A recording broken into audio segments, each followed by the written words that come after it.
giờ rồi đó cho biết cho cuộc cho sum play đấy ta tỏ gì nó này thì cho nó cho rau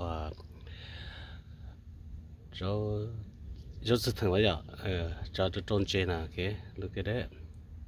ta chỉ lịch sử rồi này chỉ tàu vật gì nè ta tập tập ba rồi bố hồ mò nó chỉ ta lấy cho bây giờ nên được bag gas nữa cái cho đi phải xây ở chỗ flowers vấn đề chỗ flowers rồi flower sao lúc sao lên đó rồi từ ba trong câu nó rồi cái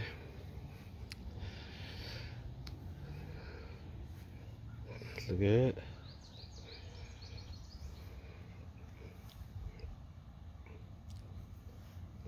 từ ba trong nó rồi trong câu cơ rồi nó xem nào tại bây giờ sửa cái chế cơ lúc nào thì lúc vi thì on để lúc sao lên tu rồi okay. So this is my flower in my backyard. So beautiful day.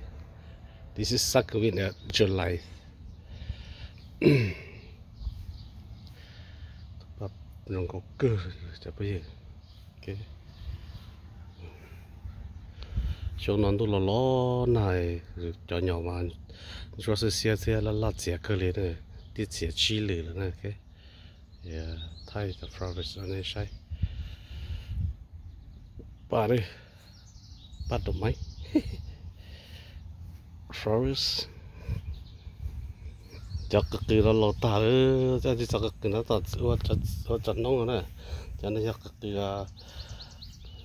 cho mong người sĩ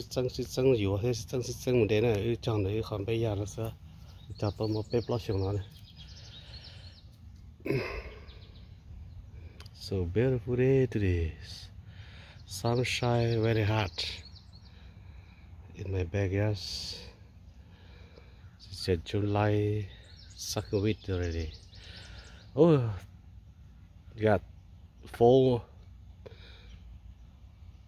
3 more months to go, so we gotta got snow, we gotta got cold again, my friends. Okay, cho cái đồ mà lo tiệt tiệt, cổ số rồi, cổ số.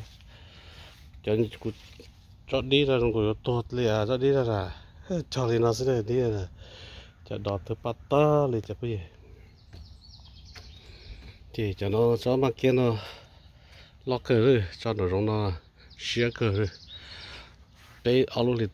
tận đây mới cho tất cả cho họ chơi khác thì cho inside họ cũng cho lông ban đầu nữa lông ban đầu nữa cho có một giờ block chim play li có tầm play gì $9 tờ nè cái chuyện cho nó cũng giờ vào thời mấy aiแต่ฉันnó lo nó rồi cho nó rong nó nếu mà chán tôi cố nếu mà chua thì nếu lo sai hay cho inside thì nó nếu chỉ cho lo hay cái that's okay. Flowers.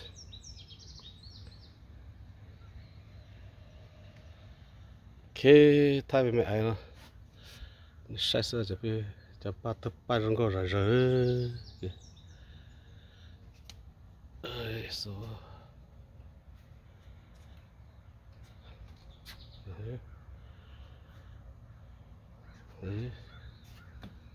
so beautiful my backyard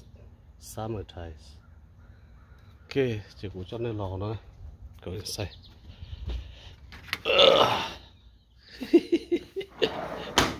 Để bây giờ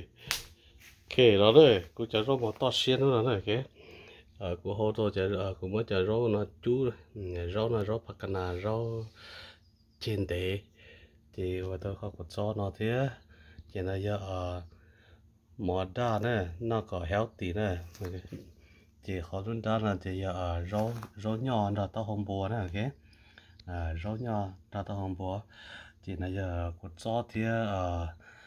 này là đỏ thì rau sư cái cho nó chỉ rau nó chỉ xong nó của tụi con nè của tụi hai nè xíu nếu ít khai tế summer thì cho anh chị nó thì nó ở bếp hồ đó cái chỉ có đó chỉ coi như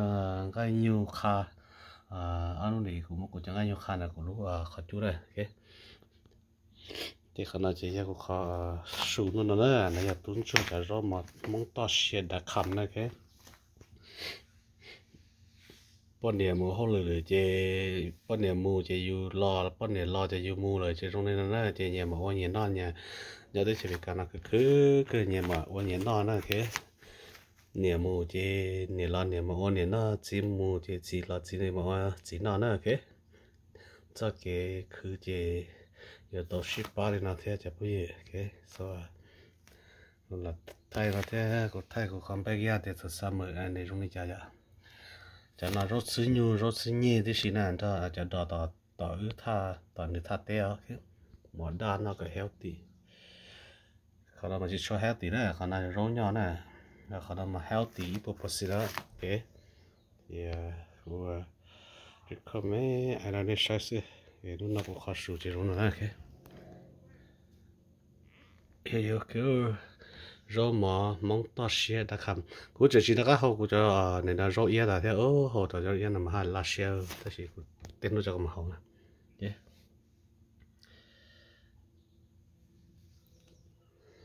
hậu rau yên cho lại mà lên chế món đó vậy ok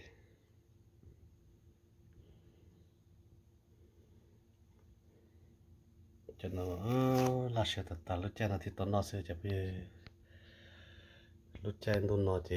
mua lá đồ freezer thì chỉ sẵn nó là thế mua cho lâu là chỉ sẵn nó là thế thôi chỉ chăm pin là chăm lúc pin là bị thì bé nhá đồ bị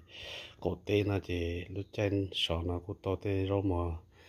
nên là fresh nó là giờ không cho nó thì lúc chơi nó thì cho freezer chứ chỉ lấy cho là tôi cho xe chứ nó có nhau rong xuống cái ok rồi đó nữa